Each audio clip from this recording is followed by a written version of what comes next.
Good morning. It's Tuesday, the 4th of February. You're tuned in to our 10 a.m. newscast coming to you from ARIRANG's news centre in Seoul. Let's take a look at what's making the headlines.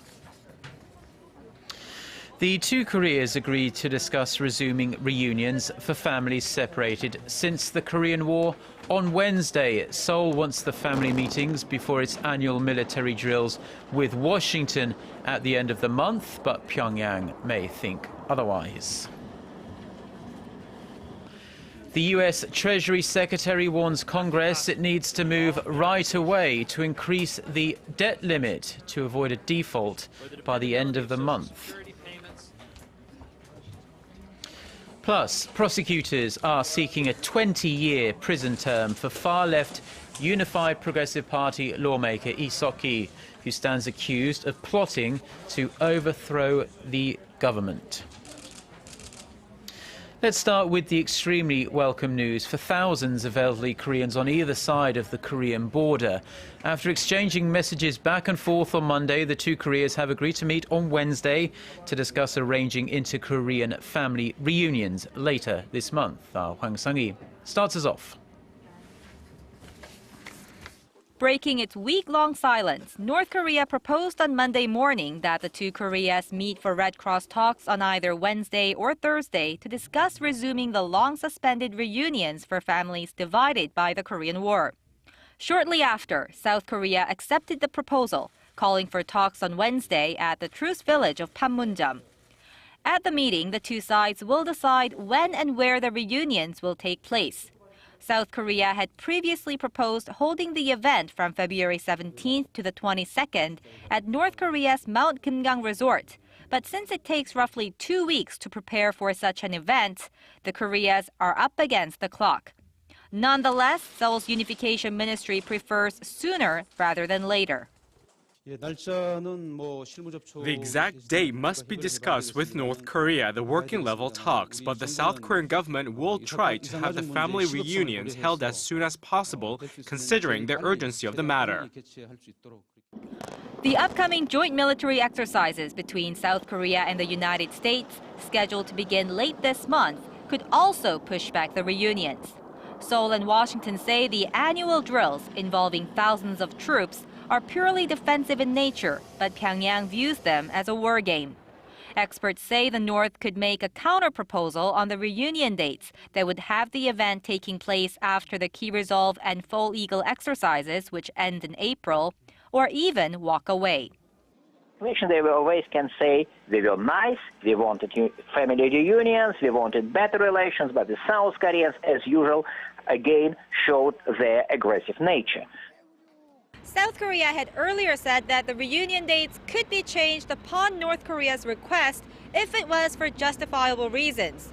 But because North Korea has a history of walking out of its agreements, the elderly family members waiting to reunite for the first time in more than 6 decades will likely have their fingers crossed until the day they see their loved ones again.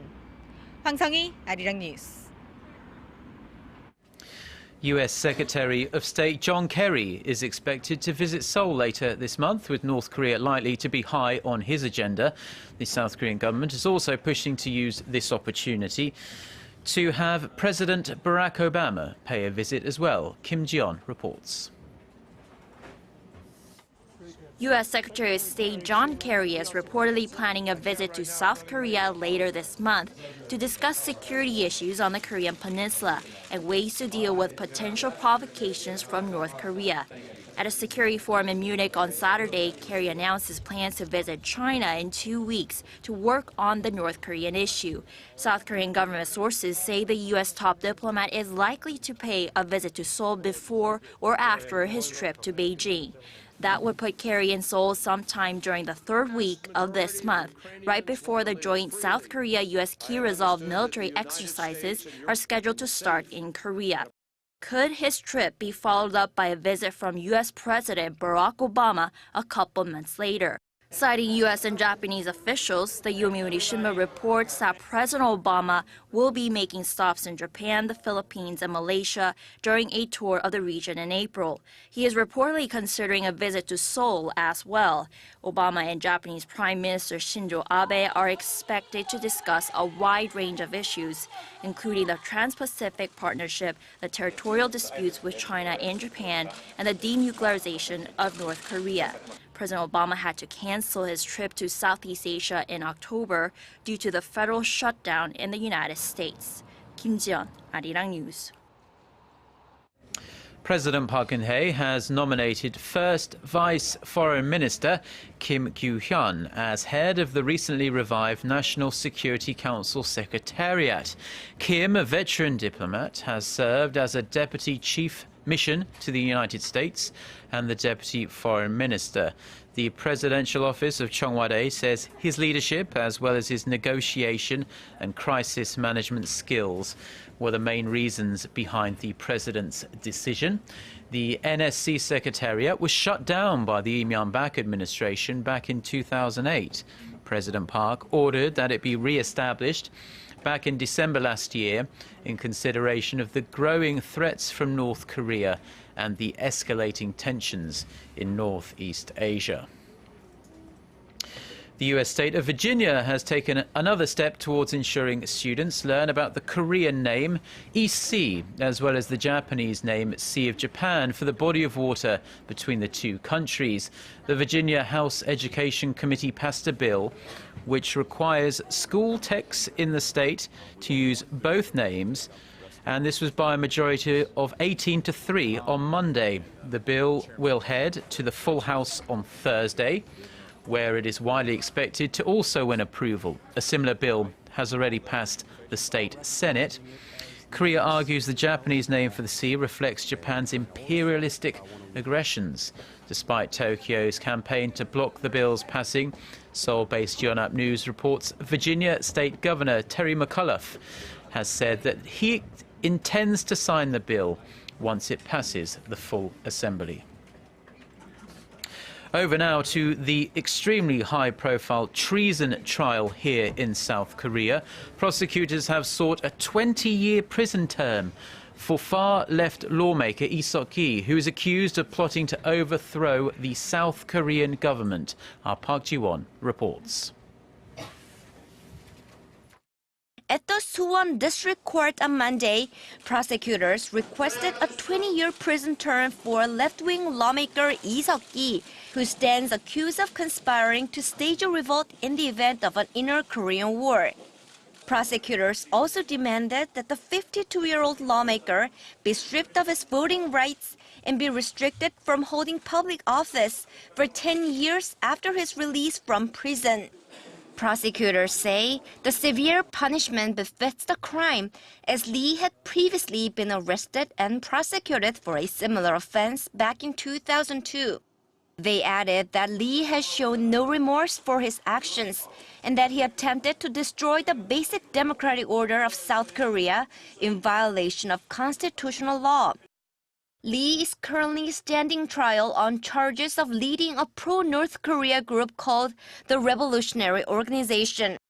The underground group was allegedly plotting to overthrow the government by plotting to sabotage the South Korean government and U.S. troops in the event of an inner Korean war. In addition to Lee, prosecutors are seeking 10 to 15-year prison terms for 6 other Unified Progressive Party members who were indicted on the same charges. Lee has consistently denied the insurrection charges against him. A verdict in his trial is scheduled to come by the 17th of this month at the latest. Observers say the ruling is likely to greatly influence the Constitutional Court's ruling on whether the leftist Unified Progressive Party should be disbanded. The National Assembly is also currently reviewing a motion that calls for Lee Seokki to be removed from his parliamentary seat. Park Ji-won, ARIRANG News. Now, on a much lighter note, the summer months are the peak time for travel here in Korea. In an attempt to create more tourism hotspots throughout the country, the government has unveiled more tourism promotion measures. Oh Jin-ju reports. If the government's first set of tourism promotion measures in July was focused on bringing foreign tourists to Korea, its second batch of measures, unveiled Monday, is aimed at enhancing domestic tourism. The government laid out its plans in a meeting presided over by President Park Geun-hye on Monday. One part of the plan involves the establishment of so-called tourism weeks in spring and fall to more evenly distribute the nation's tourism demand, which currently peaks in the summer. The designation will cover a total of 22 days from May 1st to the 11th and September 25th to October 5th. The Tourism Ministry and the Education Ministry are considering whether to close elementary, middle, and high schools for short vacations during these periods. Also starting this year, the government will select 3 tourist cities of the year. Each of the 3 cities will be provided with as much as $2.3 million over a 3-year period. President Park described tourism as a goose that lays golden eggs and pledged to include tourism as the key sector in her 3-year plan for economic innovation. 관광산업이야말로 간단한 발상의 전환으로 큰 부가가치를 창출할 수 있는 분야인 만큼 관성적으로 남아있는 불필요한 규제들을 꼼꼼하게 찾아내서 적극적으로 제거해 나가야 하겠습니다. She called for world-class policies that are in line with the public's rising standards and those that bring out the unique characteristics of each region. Koreans spend around $23 billion a year on domestic tourism, triggering more than $36 billion in production and creating some 5 million jobs. President Park emphasized that should domestic tourism increase by 10% above that, the effect would be enormous. A notable thing at Monday's meeting was the president was joined by the Secretary General of the UN World Tourism Organization, Taleb Rifai. President Park also highlighted the importance of nurturing students in vocational high schools for the tourism industry, benchmarking Switzerland's advanced vocational training system, saying it will raise the nation's youth employment level and help meet the demands for employees in the sector. Oh Jin-soo, ARIRANG News. And turning now to the latest on the bird flu crisis that continues to grip South Korea. Authorities say 2 wild ducks suspected of an avian influenza infection have been found dead in Korea's northeastern Gangwon-do province. A provincial official says if the case is confirmed to be bird flu, a travel ban on poultry in the region may be enforced. In Korea's central Chungcheong Bukdo province, a 3rd farm was confirmed to have been infected with the highly pathogenic H5N8 strain of the virus. Some 40 farms have been contaminated with bird flu so far, and at least 2.6 million ducks and chickens have been culled. The U.S. Treasury Secretary says the United States may default if Congress does not raise the debt ceiling before the end of the month. Speaking in Washington Monday, Jack Lew said the Treasury would have to rely on emergency measures to pay the country's debts after the $16.7 trillion limit is reinstated on Friday. But he went on to say the new reserves will be sucked dry quickly as the Treasury Department issues annual income tax refunds. Liu said his department could resort to accounting mechanisms to avoid breaching the limit until the end of February, but he warned that soon after the US will only be able to pay its debt and other obligations with cash on hand.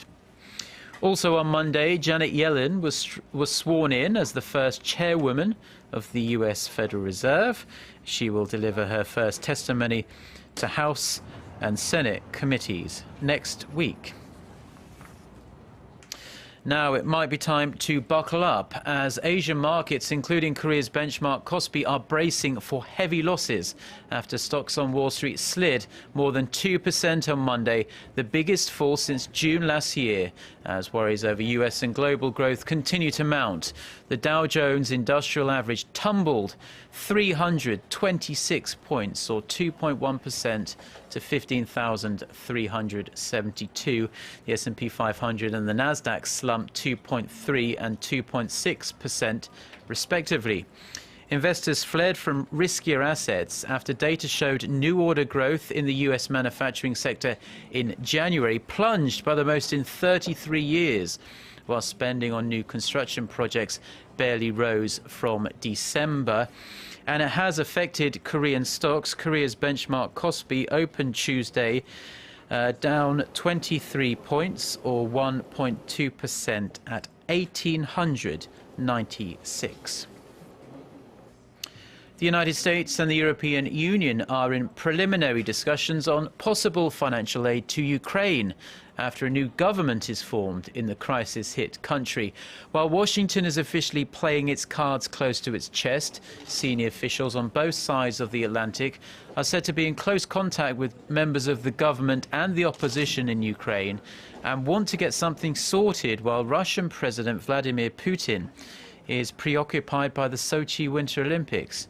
Western officials say if a new government is approved, they will make a financial package available to Kiev that would allow the country to make sufficient economic reforms. Speaking in Brussels on Monday, President of the European Commission, Jose Manuel Barroso, said the EU is trying to help Ukraine, but denied it was in direct competition with Moscow. Moving to Southeast Asia now, and anti-government protesters in Thailand have pledged to organise larger street demonstrations in an effort to overturn the results of a general election that was first designed to quell the unrest. Protests against Prime Minister Yingluck Shinawatra disrupted the voting protests in certain regions on election day, which was this past Sunday, keeping millions of people from casting their ballots. For those that weren't able to vote, the government said it will hold a second round of polls later this month, but it will take a number of weeks to do so. A new parliament will be allowed to sit when 95% of the seats have been filled. Now, South Africa's late former president, Nelson Mandela, has left an estate worth $4.1 million, according to the reading of his will on Monday. Family members, the ruling African National Congress, former staff and several local schools will benefit from the estate that Mandela left behind. The estate includes an upscale house in Johannesburg, a dwelling in his rural Eastern Cape home province, and royalties from book sales, including his autobiography, Long Walk to Freedom. Nelson Mandela died in December last year, aged 95. The Korean government is calling on smartphone makers and local telecom carriers to address the surging number of applications that come pre-installed on mobile devices. In order to cut down on the clutter, the mobile industry will soon have to give users the freedom to choose which apps they want to delete. Paul Lee reports. Today's newest smartphones boast more features and functions than ever before, but they're often weighed down by dozens of preloaded applications, many of which can't even be deleted. These default apps are typically pre-installed on smartphones by hardware manufacturers, mobile carriers, and sponsored software developers. But the Korean government says enough is enough. The Ministry of Science, ICT, and Future Planning recently announced new guidelines that take aim at the so-called digital bloatware, which they say takes up valuable space and hinders fair market competition. For example, the ministry found that a total of 80 default apps were installed on Samsung's Galaxy F smartphone released by SK Telecom. Under the new guidelines, companies such as Samsung and LG Electronics will be forced to cut more than half of their pre-installed apps. Officials say the move is the first of its kind among global communications regulators. Users will have the option of whether to use pre-installed applications. In addition, we've laid out guidelines to ensure information is disclosed regarding these preloaded smartphone apps. The measures, according to the ministry, are in response to the majority of people who are fed up with unwanted apps being forced upon them. In a survey of more than 1,000 smartphone users in Korea, 67% of respondents said they had tried to delete applications that came pre-installed on their mobile devices. In addition, more than half of those surveyed expressed complaints over the inability to delete these defaults. The regulatory guidelines will go into effect in April, but will only cover newly launched devices. The ministry added that it plans to continue talks with mobile industry leaders and also track the effectiveness of the new policies. Paul Yi, ARIRANG News.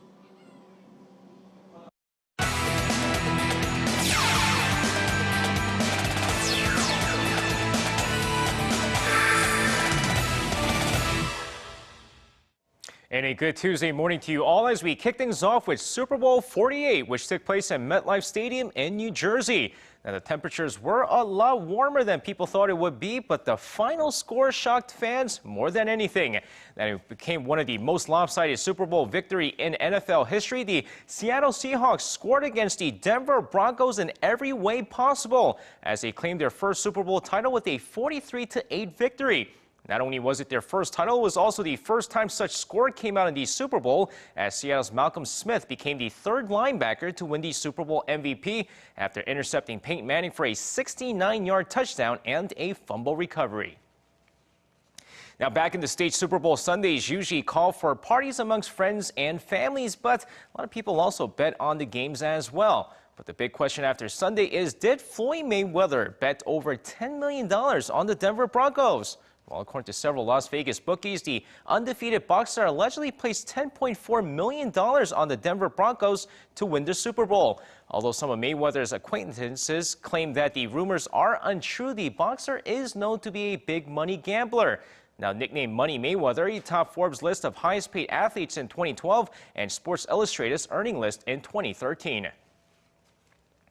And speaking of high-profile athletes, only if you're Kim Yeon-ah do you garner so much attention on something so simple like the official Seokki athlete's profile page. With the official Seokki profile page for the athletes updated, fans here in the nations looked up figure skater Kim Yeon-ah and were pretty shocked that she was only quote-unquote 165 centimeters tall. The profile also lists surfing on the internet as her favorite hobby and names Michelle Kwan as her hero. Now, the official profile includes detailed info about each athlete participating in the Seokki Winter Games. And finishing things off, while all the fans here in the nation were interested in Kim Yeon-ah's latest Olympic profile, fans in Japan had their eyes on a 4-part special on Asada Mao that Nikkan Sports wrote to commemorate the 2014 Seokki Winter Games. And while the series included reasons for why the 24-year-old Japanese figure skater is set to retire after the Olympics, many fans were surprised to find out that she will not be pulling off her famous triple axel during this year's Olympics. And according to the report, they felt that she can actually get more points without the triple axel, as they added that they found the secrets to why Kim Yeon-ah outscores Asada Mao. And that's going to wrap it up for me. This has been SJ. Have a great rest of the day, and see you guys again for your sports needs.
Yes, well, we really are waiting for spring. It's extremely cold here in Korea. But let's get a check now on the weather conditions in Korea and around the world.